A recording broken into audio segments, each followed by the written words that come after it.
구조는 보신 건 그렇습니다. 첫 번째 나온 것이 보통 검사실 구조가 저렇게 돼 있어요. 수사관이 검사와 함께 질문을 하는 것이고, 그러니까 경찰 단계에서 기록이 송치됐고 신병인 구속 피의자가 송치됐으니까 경찰은 저거를 그러니까 단순한 충동적인 그런 사건으로만 해온 거죠. 저 성범죄 목적이 있는 걸로 보지 않은 상태로 넘어왔는데, 그러면은 저걸 이제 물어보면서 저 사람들의 허점을 확인하는 과정인 겁니다. 저게 김진주 씨 사건뿐 아니라 모든 사건이 지금까지는 저렇게 되어 왔. 저 과정이 이제 없어지는 겁니다. 그러니까 저 과정에서 보면 경찰은 이렇게 얘기하죠.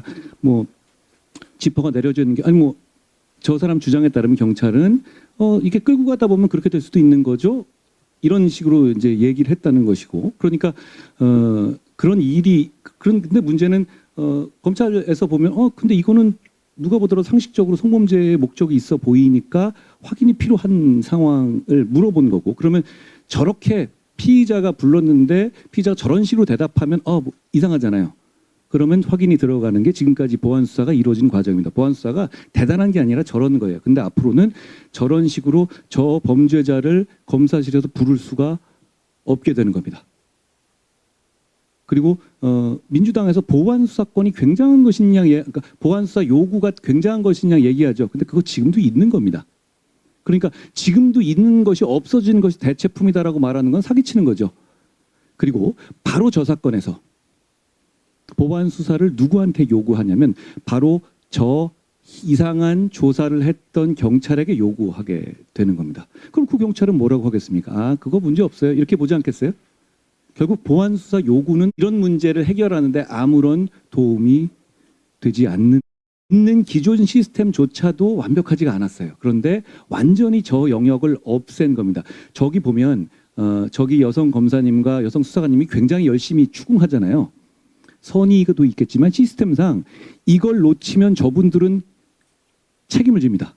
그런 시스템으로 묶여져 있는 거니까 저분들은 뭔가 낌새가 이상하면 어떻게든 파내야 되는 시스템이었던 거예요. 그런데 이제부터 10월 2일부터는 민주당과 이재명 대통령의 오늘 결정으로 인해서 저런 일은 벌어지지가 않습니다. 경찰이 가져온 대로 기소 여부만 결정하게 되는 것이고, 당연히 성적인 충동에 의한 성범죄 목적에 의한 이런 잔혹한 범죄였다는 사실로는 기소 못했을 거고, 당연히 유죄도 그렇게 나지 않았. 지금 이 일을 저지른 것에 상대방 피해자는 그냥 아주 특별한 지역에 있는 특별한 위험한 곳에 있는 후미진 곳을만 다니는 우범지대만 다니는 분들이 아니라 김진수 씨처럼 그냥 우리가 일상에 있는 곳에서, 그리고 배현진 의원처럼 일상에서 충분히 일어날 수 있는 범죄란 말입니다. 범죄 피해자가 될 가능성은 대단히 많고, 그것은 꼭 사회적 강약을 따지는 문제도 아니기도 합니다. 제가 사실 제 집 앞에 토치와 칼을 놓고 갔던 범죄 피해가 됐던 적이 있거든요. 원시 시대부터 가장 원초적이고 중요한 국가의 임무는 범죄로부터 사람들을 보호하는 것이었어요. 그런데 정말 상식적인으로 이해할 수 없는 이유로 제가 처음에 말씀드렸던, 저는 그게 그런 식의 민주당의 복수심 마케팅의 최종적인 결과라고 생각해요. 그런데 이해할 수 없고 그건 공익에 부합하지도 않거든요. 그런 이유로 이 시스템이 한 100년 전, 200년 전, 300년 전으로 퇴보한 겁니다. 저는 이 점을 참 심각하게 생각하고요. 그리고 무엇보다 솔직히 김진주 씨께 존경한다는 말씀을 드립니다. 저는 제가 당했으면 이렇게 나서지는 못했을 것 같아요. 모두를 위해서 나서 주신 점에 대해서 대단히 감사한다는 말씀. 여기 모두 자기들이 피해를 봤다는, 민주당이 검찰로부터 피해 당한 게 없어요. 억울할 게 하나도 없단 말입니다. 돈 받고 감옥 간 거잖아요. 그런데 거기에 제사상에 돼지머리 올리듯이 올린 건데, 그 돼지머리가 전 국민의 범죄로부터 안전할 권리예요. 그걸 뺏어간 저 검사와 저 수사관은 행복해질 겁니다. 월급이 주는 것도 아닙니다. 저 일을 안 해도 돼요. 그러면 누가 피를 보고 누가 골병 들죠? 김진주 씨나 고 이채원 양의 유가족 같은 분이 오롯이 책임지게 되는 겁니다. 범죄와 싸워야 될 의무는 국가에 있는 것이지 피해자에게 있는 게 아니거든요. 그때도 부족했습니다만 지금은 그때가 100이었다면 지금 1의 수준으로 떨어지는 겁니다. 그리고 이걸 통해서 얻을 수 있는 공익은 정말 하나도 없어요. 그 알량한 복수심, 그것도 그 복수심도 실체도 없는, 그리고 억울하지도 않은 복수심을 메꾸기 위한 그런 일이 벌어지는 겁니다. 저는 이 문제가 어차피 법 통과됐으니까 이제 다음 페이지 이럴 문제가 아니라고 생각합니다. 우리 모두의 문제이고 계속 문제를 제기해야 되고 이 법을 바꾸는 법을 우리가 발의해야 됩니다. 이 법을 원상 회복되는 법을 발의하고 그리고 이거 여기에 대해서 여론을 모으고 그리고 여론이 지금 61%가 민주당 지지자 포함해서 반대하잖아요. 아니 그런 법을 그냥 이렇게 밀어붙인다? 그러면 61%를 우리가 이런 이 공청회나 간담회와 피하지 않는 그리고 이 사람들이 말하는 복수심의 근원이 없다는 걸 밝히고 이런 과정에서 80, 90으로 만들어서 좀 바꿀 수 있다고 생각해요. 그러니까 그런 면에서 우리끼리 뭐 얘기하면 그냥 똑같은 얘기지만 김진슈 씨 같은 분이 직접 이렇게 나서 주시는 것 자체가 대단히 큰 힘이라고 생각합니다. 그러면 저거 서영교 같은 사람들은 결코 저 문제에서 피해보지 않을 겁니다. 그렇지만 저 문제는 모든 국민들의 입장에서는 지옥문이 진짜 열린 것이다. 사실 우리 저 김진주 이 피해자님께서 모 의원에다가 이제 그 지옥에나 가라라는 일가를 하셨는데 제가 거기에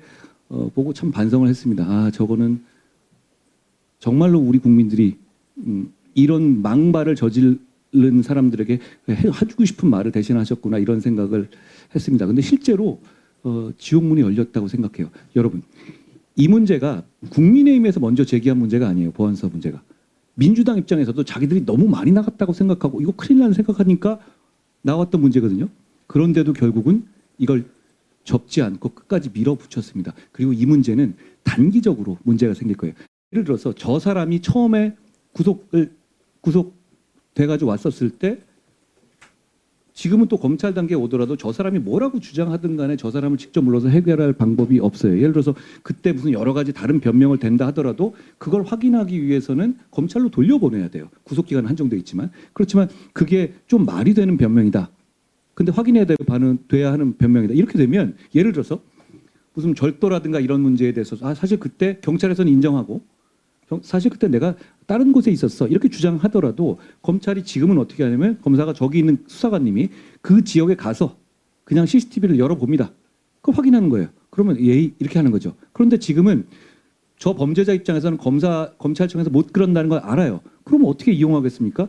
한 구속기간이 끝날 때쯤에 저걸 살짝 던지는 거죠. 그러면 확인해야 되는데 경찰로 보내야 되고 기록 왔다 갔다 하는데 최소 3일입니다. 그러면 저 검사실 입장에서는 기소를 할 수 없는 사건이 되고 그러면 일단 석방을 하게 됩니다. 그러면 저런 사이코틱한 범죄자들이 사회로 계속 나오는 거예요. 그럼 우리 사회가 저렇게 튀어나온 범죄자들을 따라다니면서 감시하고 피해자를 보호할 만한 정도의 준비가 돼 있습니까? 그렇지 않아요. 그럼 피해자한테 해코지 하지 않겠습니까? 이런 문제들이 빈발할 수밖에 없고 그런 문제들은 중장기적인 문제가 아니라 단기적으로 발생할 문제입니다. 그런 면에서 제가 지옥문이 열린 것이다라고 말씀을 드렸습니다. 피해자들로부터도 많이 말씀을 좀 제가 예전에 많이 하던 말인데 국가는 피해자의 편이어야 된다고 생각해요. 거기에 동의하지 않는 분도 계실 것 같습니다만 전 그래도 국가는 피해자의 편이어야 한다라고 생각합니다. 그런데 지금 정권을 갖고 있는 사람들은 범죄자들에게 감정이입을 하고 있어요. 모든 방향이. 그러다 보니 이런 상황이 벌어지는 것이고 정치인이 피해자들에게 감정이입을 해야 한다고 생각합니다. 그런 점에서 보면 이 상황이 정말로 심각한 상황이고 그리고 이재명 대통령은 며칠 두드려 맞으면 끝나겠지 하면서 꽁처럼 이렇게 머리 박고 이렇게 넘길 생각일 거예요. 그런데 이건 그런 문제가 아닙니다. 저는 이렇게 생각해요.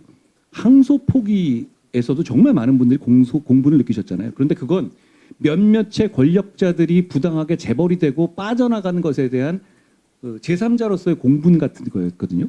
그런데 이 이슈는 이분들 크게 실수했습니다. 왜냐하면 이건 우리 모두를 위험하게 만들었고 우리 모두가 이걸 하루하루의 생활에서 겪게 될 것이기 때문입니다. 저는 이 문제를 그래도 이재명 대통령이 거부권 행사해서라도 막았기를 바랐는데 저는 이러지 않으면 정권이 몰락할 거라고 생각해요. 근데 그럼에도 불구하고 그러지 않았을 경우에 국민들이 입을 고통이 크기 때문에 그래도 막기를 바랬는데 결국은 이 지옥문을 이재명 정권이 열었습니다. 그리고 제3자처럼 얘기하지 말라는 말씀을 드리고 싶어요. 자기가 한 거잖아요. 자기 책임입니다. 김용민법 이러던데 김용민법 아닙니다. 이거 이재명법입니다. 여기에 대해서 책임져야 합니다.